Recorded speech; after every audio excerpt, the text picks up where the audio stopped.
Welcome back everybody. आपके साथ अनुच्छेद 19 की बहुत ही महत्वपूर्ण चर्चा चल रही है और ये जीएस में ज़रूर पूछा जाता है, प्रीलिम्स में भी, मेंस में भी और कई बार इंटरव्यू में भी इससे रिलेटेड क्वेश्चन होते हैं। जैसे कि आजकल AI generated video, deep fake, ठीक है, सोशल मीडिया, डिजिटल जो आपका एज है, इससे जुड़े हुए अभिव्यक्ति की स्वतंत्रता का महत्व क्या है। अच्छा, इसमें सबसे महत्वपूर्ण बात क्या है कि हमें जो मौलिक स्वतंत्रताएँ दी गई हैं ये संविधान में विद रीजनेबल रिस्ट्रिक्शंस दी गई हैं, युक्त निर्बंधनों के साथ दी गई हैं। तो अधिकतर लड़के केवल 6 स्वतंत्रताएं पढ़ के और सोचते हैं हो गया तैयार। नहीं, आपको वो भी पढ़ने होंगे, क्योंकि आपको पता होना चाहिए कि किस किस आधार पर नागरिकों की स्वतंत्रता रोकी जा सकती, क्योंकि आप लोग भावी प्रशासक बनने जा रहे हैं।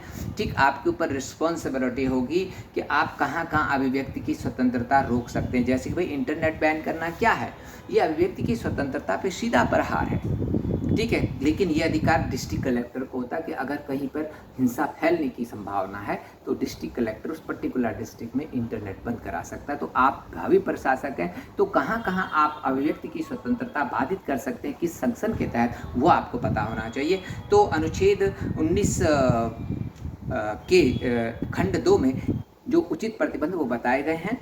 अनुच्छेद 19A, ठीक है, में बताया गया है कि अधिकारों पे जो मुख्य स्वतंत्रताएं दी उन पर हम प्रतिबंध लगा सकते हैं।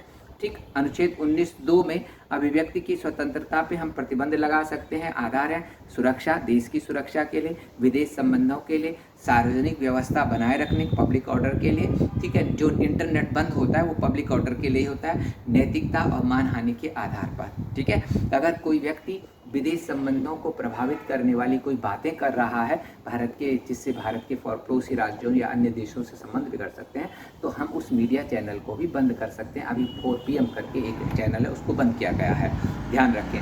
इसी तरह सम्मेलन की स्वतंत्रता भी बाधित की जा सकती है, संप्रभुता, अखंडता और सार्वजनिक व्यवस्था के हित में। इसी तरह संघ बनाने की स्वतंत्रता अनुच्छेद 19(4) के तहत, अनुच्छेद 19(2)(4) के तहत संप्रभुता, अखंडता, सार्वजनिक व्यवस्था और नैतिकता के आधार पर बाधित की जा सकती है। इसी तरह से अनुच्छेद 19(2) का खंड 5 है, जो संचरण और निवास की स्वतंत्रता पर जनहित में या अनुसूचित जाति, आप जो 6 शेड्यूल के एरियाज हैं, ठीक है, 6वीं अनुसूची में जो अधिसूचित क्षेत्र हैं वहाँ नहीं जा सकते। वहाँ आपके जाने पे आदिवासी, अभी जैसे कि कुछ समय पहले जो आपके अंडमान निकोबार में जो आदिवासी हैं 500 या 600 ही बचे हुए हैं, उस एरियाज में बाहर वाले लोगों के जाने का पूर्ण प्रतिबंध है, ठीक है। इसी तरह से आपके पैसे पर भी रोक लगाई जा सकती है अगर कोई सरकारी निगम है। Thank you.